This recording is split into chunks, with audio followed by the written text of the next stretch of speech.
Failure को success story में बदलने की कला सीखिए। Fehling forward. इस बुक में आपको फेलियर के भी पॉजिटिव पर्सपेक्टिव के बारे में मालूम है?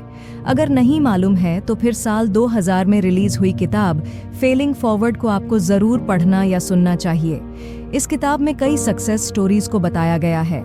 साथ ही साथ इस किताब में फेलियर के महत्व को भी बताया गया है। इसी के साथ साथ किताब को सुनने या पढ़ने के बाद आपको ये भी पता चलेगा कि खुद के फेलियर का यूज कैसे किया जा सकता है।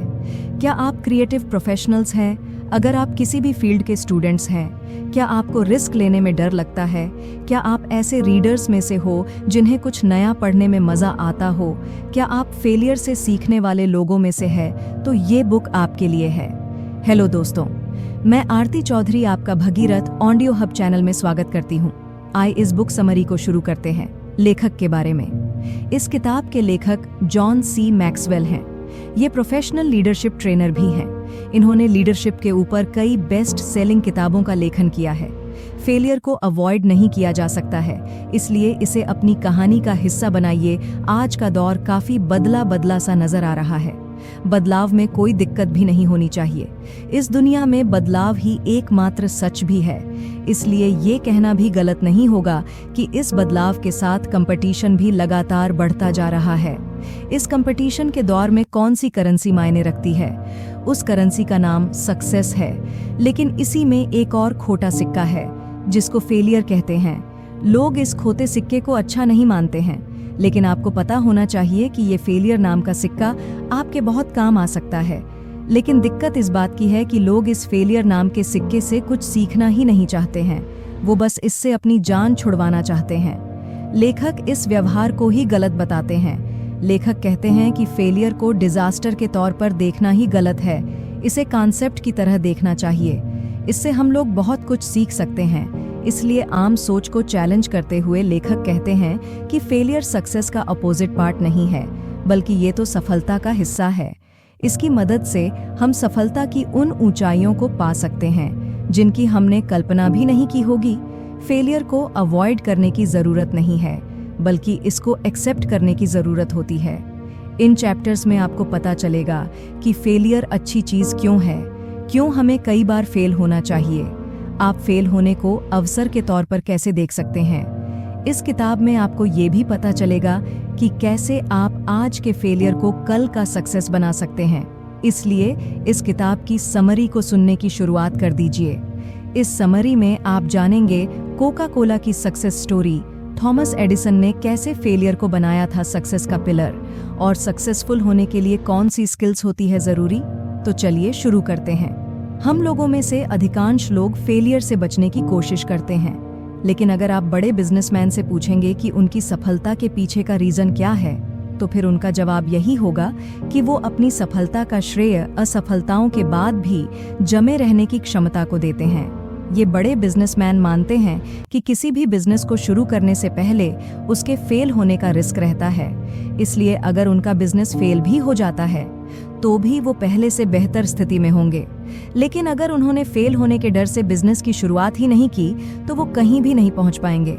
रियल वर्ल्ड में आपको समझना चाहिए कि एक बार फेल हो जाने से कुछ भी खत्म नहीं हो सकता है। यहाँ पर आप सर्जियो जिमन का एग्जाम्पल देख सकते हैं।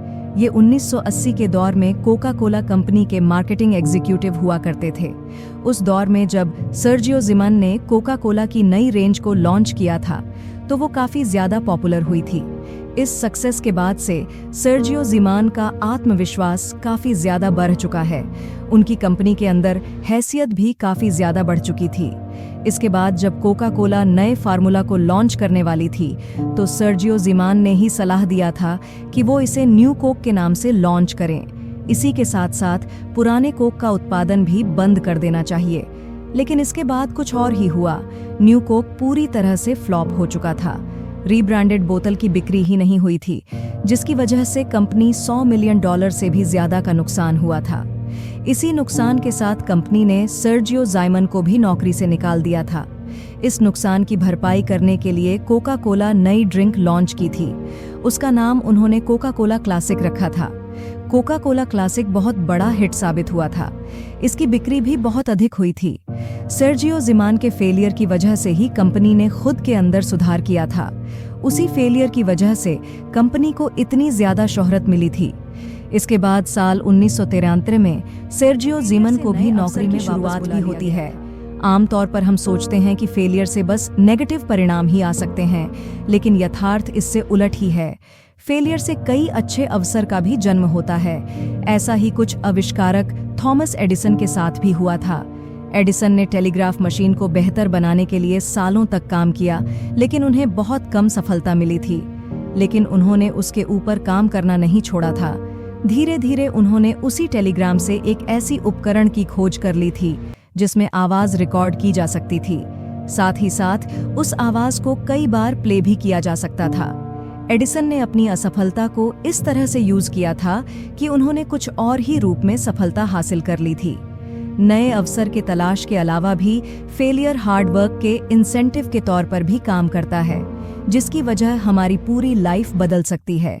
इसके लिए आप बिलियनेयर बर्नी मार्कस की कहानी के बारे में भी पीआर सकते हैं। साल 1978 में हैंडी डैन नामक कंपनी ने उन्हें सीईओ की पोस्ट से फायर कर दिया था। उस समय मार्कस के माता पिता को पैसों की काफी ज्यादा जरूरत थी। मार्कस ने विक्टिम बनने के बजाय विजेता बनने का फैसला किया था। तभी उन्होंने एक को वर्कर के साथ मिलकर 1 साल के अंदर खुद की सॉफ्टवेयर कंपनी का निर्माण कर दिया था। आज उनकी कंपनी होम डिपो दुनिया की जानी मानी कंपनी है। कई बार हमें फेल इसलिए भी होना पड़ता है क्योंकि कई फैक्टर्स हमारे कंट्रोल से बाहर होते हैं। उनके लिए हमें खुद को जिम्मेदार नहीं ठहराना चाहिए। आपको उस समय को भूलकर आगे आने वाले अवसरों के बारे में सोचना चाहिए। यहाँ पर लेखक अपने एक दोस्त की कहानी बता रहे हैं। उस दोस्त का नाम हॉर्न है। 1977 में भीषण बाढ़ की वजह से हॉर्न का रिटेल स्टोर पूरी तरह से तबाह हो चुका था। हॉर्न के पास सभी चीजों इंश्योरेंस था, लेकिन फ्लिट्स का नहीं था क्योंकि ये उसके कंट्रोल की चीज नहीं थी। ये सिचुएशन अचानक आई थी और सब कुछ तबाह करते हुए चली गई थी। हॉर्न ने उस सिचुएशन को एक्सेप्ट किया और अपने स्टोर को फिर से शुरू करने की कोशिश चालू कर दी थी। हॉर्न की कहानी से हमें पता चलता है कि हम अपने फ्यूचर को सिचुएशन को समझकर बदल सकते हैं। इसी के साथ साथ हमें समझना चाहिए कि अपनी सक्सेस का क्रेडिट हमें ही मिलेगा, इसलिए हमें अपनी सक्सेस की तरफ लगातार बढ़ते रहना चाहिए। American tennis player Roger Crawford का जब जन्म हुआ था तो उनके पास कुछ उंगलियां नहीं थीं, उन्हें एक बीमारी थी, लेकिन धीरे धीरे उन्हें समझ में आ गया था कि उनके फ्यूचर के वो ही जिम्मेदार हैं। इसलिए उन्होंने हालातों का सामना करते हुए संघर्ष की राह पकड़ ली थी। इसके बाद की कहानी इतिहास में दर्ज हो चुकी है। फेलियर को ज्ञान में बदलने की कला सीख लीजिए। सक्सेस आपके दरवाजे पर खड़ी मिलेगी। क्या आप इमेजिन कर सकते हैं कि किसी प्रोजेक्ट में आप फेल हो जाए? ऐसा कोई भी नहीं सोचता है क्योंकि सभी फेलियर को इग्नोर करते हैं, लेकिन फेलियर के अंदर हमेशा पोटेंशियल होता है कि वो आपको कुछ नया सिखा जाए। विफलता को गले लगाने की शक्ति को डेविड बेयल्स और टेडो की एक कहानी में मार्मिक रूप से चित्रित किया गया है। उस कहानी में सेरेमिक का एक टीचर अपनी क्लास को 2 भागों में बांट देता है। आधे स्टूडेंट्स से कहता है कि उन्हें क्वांटिटी के आधार पर ग्रेडिंग मिलेगी, मतलब उन्हें ज्यादा से ज्यादा आर्ट बनाना है। दूसरे भाग के स्टूडेंट्स से कहता है कि उन्हें क्वांटिटी के आधार पर ग्रेडिंग दी जाएगी, उन्हें एक मास्टरपीस बनाना है। इस एक्सपेरिमेंट से टीचर को पता चला कि जिन स्टूडेंट्स ने कई सारे क्राफ्ट तैयार किए थे उन्हें बेहतर ज्ञान प्राप्त हुआ था। इसके पीछे का रीजन यही था कि उन्होंने हर क्राफ्ट के साथ पुरानी गलती नहीं दोहराई थी, उन्हें हर बार कुछ नया सीखने को मिला था। इसलिए हमें भी अपने फेलियर से जितना हो सके उतना सीखने की कोशिश करनी चाहिए।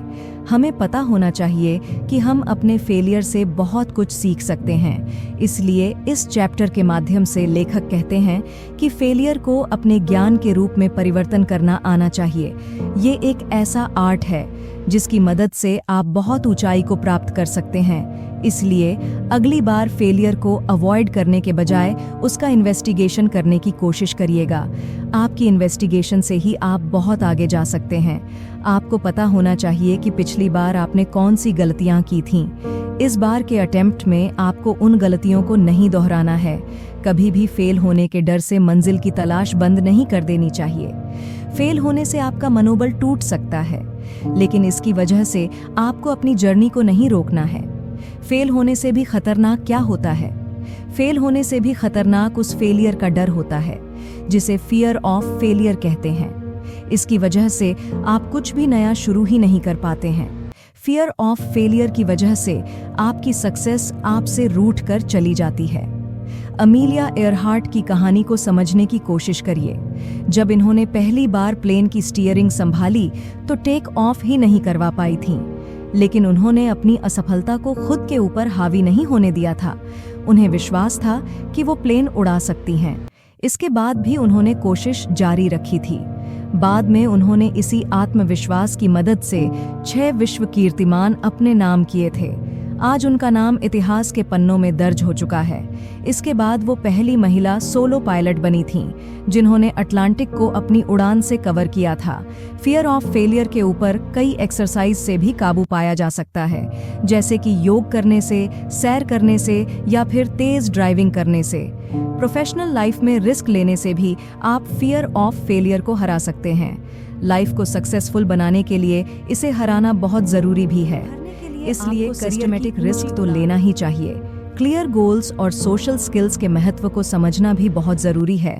फेलियर को गले लगाने से आपके सामने ग्रोथ के अवसर खुल जाएंगे, लेकिन उसमें सफल होने के लिए 3 स्किल्स की जरूरत पड़ेगी: गोल सेटिंग, पॉजिटिव माइंडसेट और social skills. American writer Don Marquis कहते हैं कि ज्यादातर लोगों को पता ही नहीं होता है कि उन्हें क्या करना है। उन्हें नहीं मालूम होता है कि वो चाहते क्या हैं। ज्यादातर लोग एक भेड़ चाल में चलते रहते हैं। यही कारण है कि ज्यादातर लोगों की मनचाही सफलता नहीं मिल पाती है। इसलिए बहुत जरूरी है कि आपके पास क्लियर गोल होना ही चाहिए। गोल सेट करने के लिए आप खुद से कुछ सवाल भी कर सकते हैं, जैसे कि सबसे खुशी आपको किस काम में मिलती है? ऐसा कौन सा काम है जिसे आप पूरी शिद्दत से कर सकते हैं? इस तरह के सवालों से आपका माइंड सेट क्लियर होगा। गोल सेटिंग बस से काम नहीं चलने वाला है। आज के समय में सोशल स्किल होना बहुत ज़रूरी है। आपको पता होना चाहिए कि अपनी सीवी कैसे भेजी जाती है। आपको अपने कम्युनिकेशन स्किल के ऊपर काम करना चाहिए। खुद की बात को दूसरे को समझाना भी एक कला है। क्या आप इस मामले में कलाकार हैं? इन दोनों स्किल्स के साथ अगर आपके पास पॉजिटिव माइंडसेट है, तो फिर आप सभी दिक्कतों का अच्छे से सामना कर सकते हैं। इन सब की मदद से आप सक्सेस की तरफ दौड़ लगा सकते हैं। कंक्लूजन: फेलियर सत्य है, लेकिन इससे हम फायदा उठा सकते हैं। अगर हमारे पास पर्याप्त स्किल्स हैं, तो फिर हम अपनी असफलता से भी लाभ उठा सकते हैं। इसलिए अपनी स्किल्स के ऊपर प्रतिदिन काम करते रहिएगा। क्या करें? ऐसे लोगों की कहानियों को पढ़ने की कोशिश करिए जिन्होंने लाइफ में असफलता के बाद भी सफलता का स्वाद चखा है। इसलिए खुद के प्रति ईमानदार रहिएगा। आपको पता होना चाहिए कि आपकी कमजोरी क्या है। तो दोस्तों, आपको आज की हमारी ये बुक समरी कैसी लगी? आज आपने क्या सीखा? अगर आपके मन में कोई भी सवाल या सुझाव है तो मुझे नीचे कमेंट करके ज़रूर बताएं और चैनल को सब्सक्राइब ज़रूर करें। आपका बहुमूल्य समय देने के लिए दिल से धन्यवाद। Wish you all the very best.